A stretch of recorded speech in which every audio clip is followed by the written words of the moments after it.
Olá meninos, boa tarde. Fiquei de gravar um vídeo pra vocês, que é pra falar sobre poesia, né? Poema, poesia, qual a diferença, se tem versos ou não, se tem rimas ou não, entendeu? Como são os versos, se são, se a rima é rica, se a rima é pobre, como é essa questão das rimas.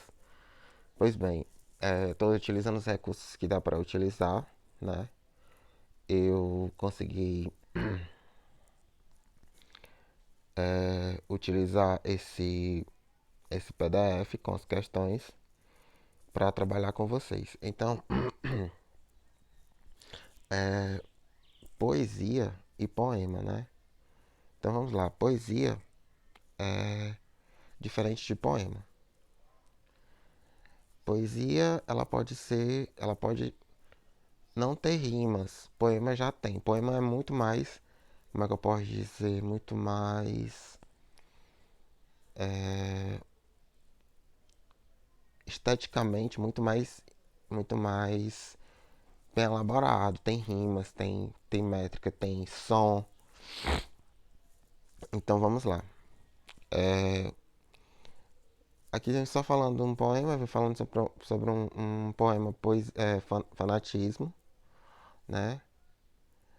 Então, aqui vamos lá. É, Só fazendo as perguntas bestas que vão ser respondidas no decorrer do PDF. Então, poesia está em toda parte, nas canções, na música, nos filmes, nos quadros, nas expressões de vocês, tudo é poesia, entendeu? Só que poesia também, ela não é só toda poesia, todo poema tem poesia, entendeu? Todo poema tem poesia, tem a beleza, tem o sentido, é o sentido na verdade. Já o poema é um gênero que se constrói não apenas com ideias, não apenas com o sentido, que nem a poesia. Ele se constrói através da estrutura, a estrutura que eu falei para vocês. E qual é essa estrutura? É o que vocês vão ver no decorrer dos slides. Então tem aqui só uma poesia de Drummond, né? Ou de Andrade. Drummond de Andrade. E ele diz o quê? Gastei uma hora pensando num verso que a pena não quer escrever, no entanto, ele está cá dentro, inquieto vivo. Ele está cá dentro e não quer sair.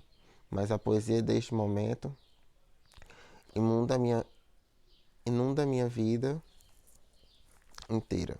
Então vocês viram que não teve rima, não teve uma sequência de som, não teve uma metrificação. Vocês vão ver o que é metrificação.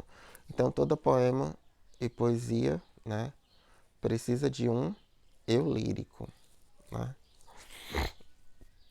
O eu lírico que contribui para que esse poema tenha vida. Então, o que é o eu lírico? A primeira pessoa do singular, o eu, né? Sempre vai ser um sentimento do eu. Então, o que é verso?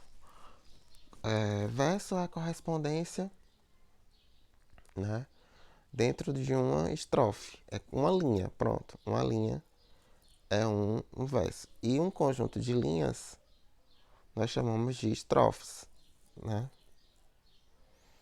Aí tá aí falando. Esse PDF eu vou passar para vocês também, juntamente com o vídeo que eu tô tentando gravar aqui. Então lá, vamos lá. A primeira estrofe chama-se de sextilha, pois apresenta 6 versos, né? Então, aqui nós estamos só observando o poema O Bicho.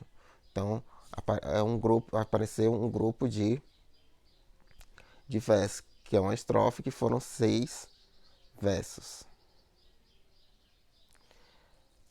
Aí vamos lá. Denominação das estrofes quanto ao número de versos. Se tiver só um verso é monástico, né? 2 é diástico, 3 terceto e 4 quarteto, né? Ou quadra. Geralmente um soneto tem 2 quartetos e 2 tercetos. Já a métrica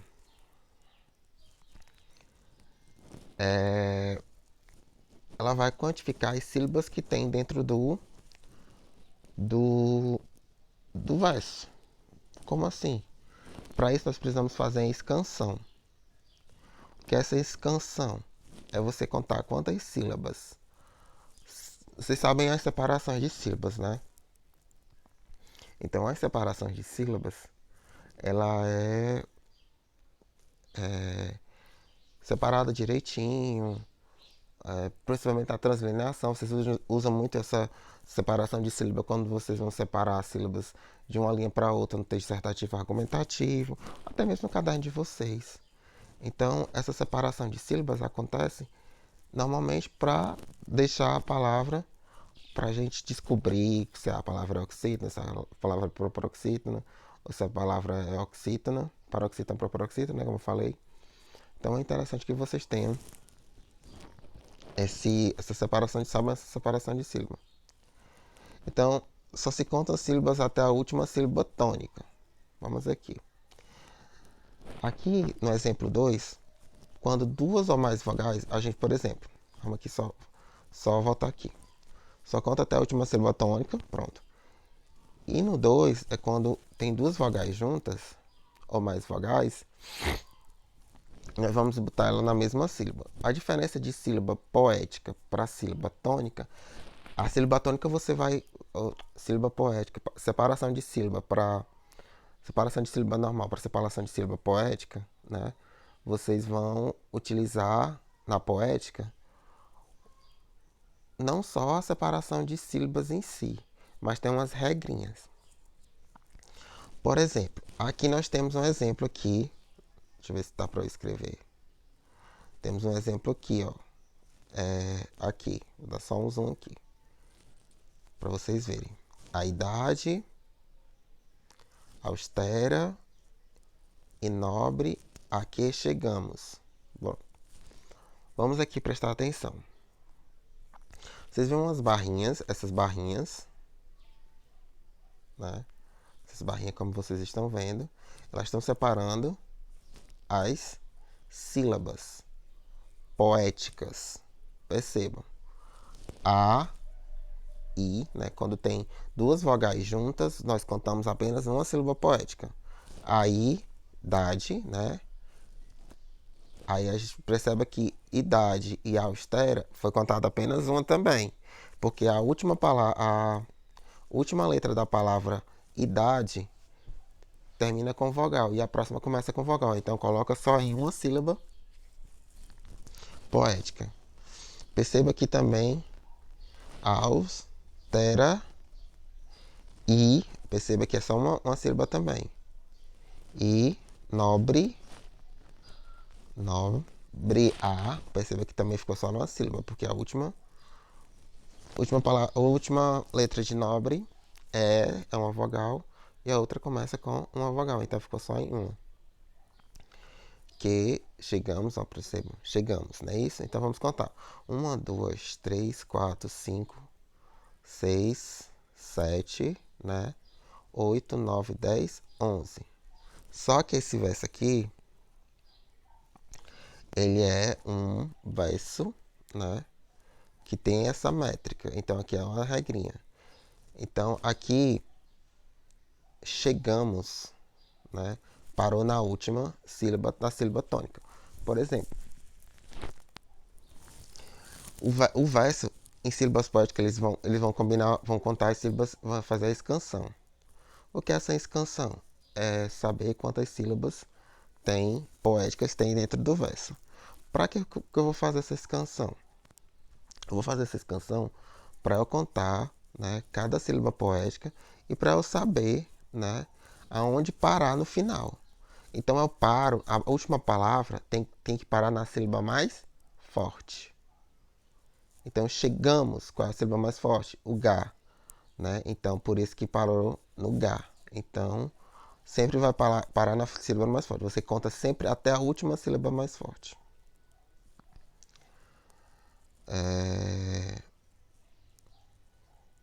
Vamos aqui.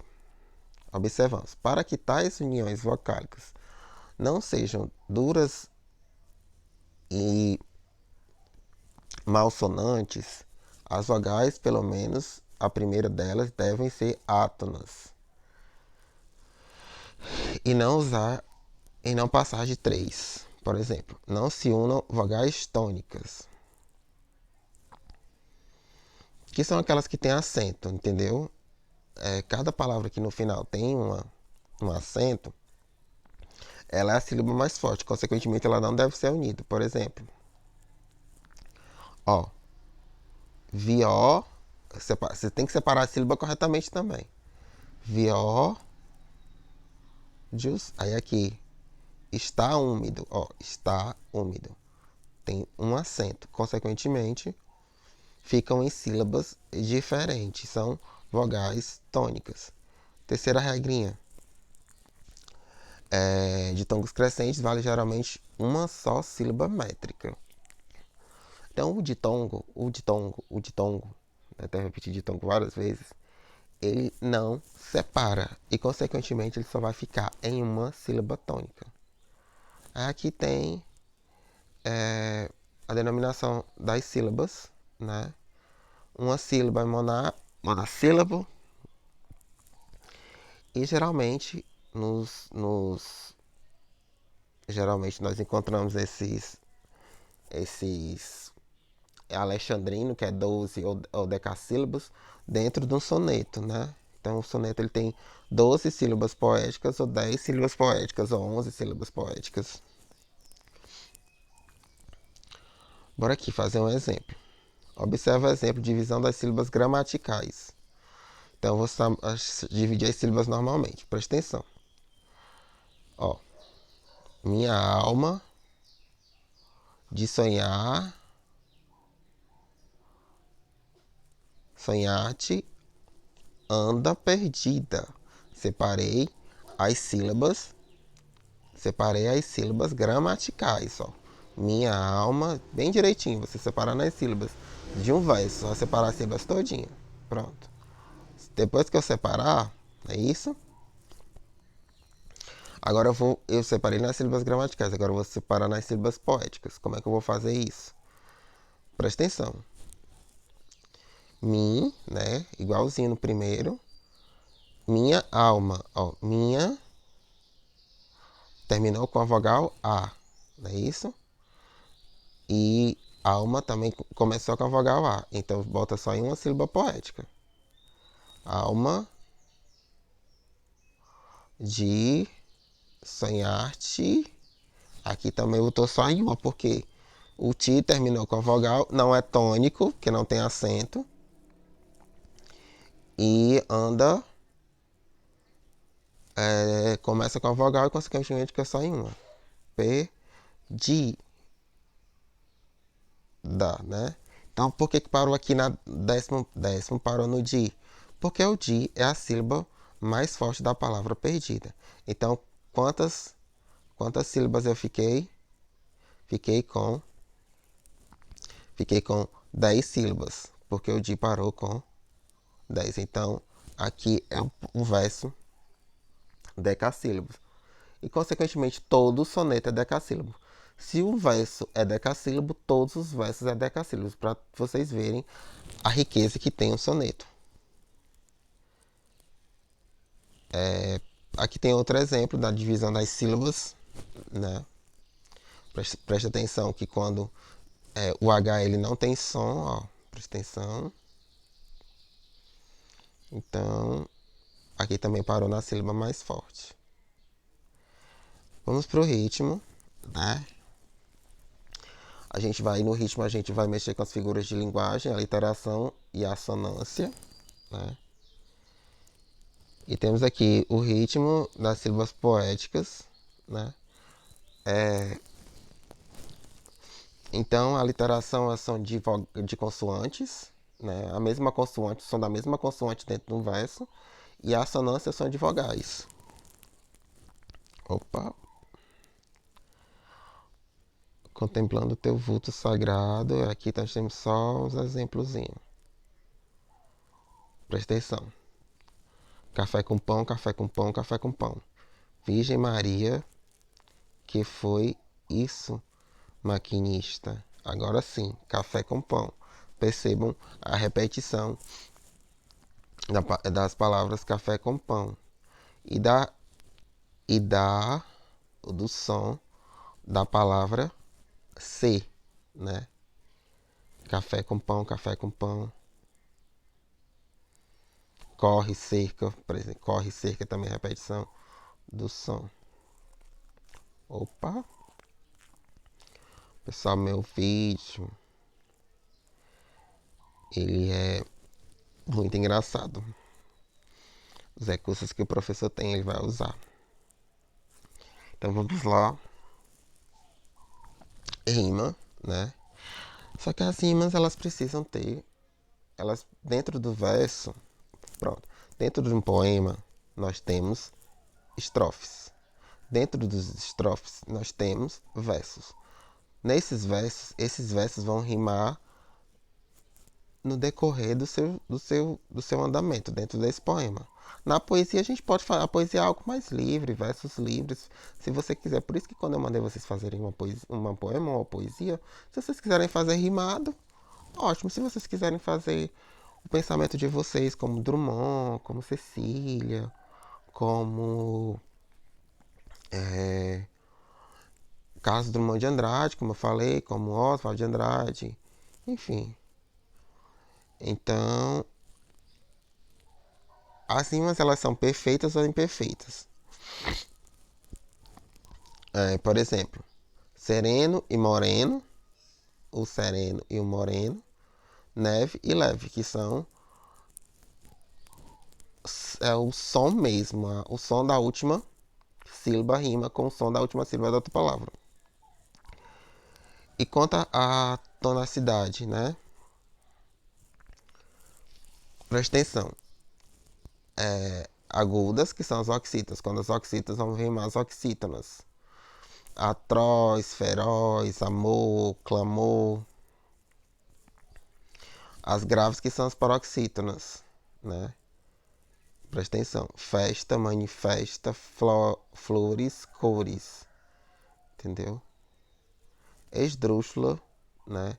Que são as proparoxítonas. Trágico, mágico, lírico, onírico. Entendeu? São esdrúxulas. Geralmente, os poemas, eles variam entre agudas, graves ou esdrúxulas. Justamente quando a gente vai se tratar na última sílaba. Quanto ao vocabulário, se é pobre ou se é rica, pobres, mesma classe gramatical, por exemplo, substantivo e substantivo, adjetivo e adjetivo. Ricas, classe gramatical diferente. Por exemplo, um verbo e um substantivo, né? Por exemplo, prece é um verbo, ou prece é um substantivo, e adormece é um verbo. Opa! Espero que esse vídeo fique bom, porque, meu povo, o negócio aqui não é de última geração, não. Expliquei o que era rima rica e rima pobre, né? Isso já vai com 19 minutos. Rima interior é quando eu rimo dentro do próprio do próprio verso, sem ser única e exclusivamente no final. Por exemplo, Donzela Bela, um canto santo, entendeu? Eu rimo dentro do próprio verso. Percebam, as rimas são emparelhadas. Por exemplo, eu chamei essa daqui de A porque ela é recordação, porque rimou com o chão.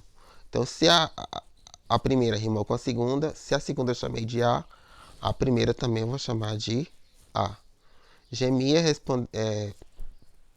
rimou com dia. Se eu chamei a primeira de A, a outra não tem que chamar de A, tem que chamar com outra letra. Então tem que dar sequência. Então eu chamei de B. E consequentemente, dia vai, que se rimou com gemia, vai ser B também. E pode ser alternadas, e aqui emparelhadas, porque é a B, né? Alternadas, AB, AB. Interpoladas, A, A. Pode não ter rimas, né? O verso pode ser livre, sem ter rima, sem ter estrofe, se isso é um parágrafo, por exemplo. E, meu povo, acabou o vídeo, né? Qualquer dúvida, vocês me procurem. Meu áudio, agora sai um áudio de quantos minutos? Deixa eu ver aqui. Tá em 21 minutos, o meu áudio sai um pouco longo. Qualquer dúvida, vocês me procurem. E prestem atenção nessas dicas. E qualquer coisa, qualquer dúvida, vocês me procurem. Sempre vai ficar dúvida. Então, vocês me procurem. Beijos.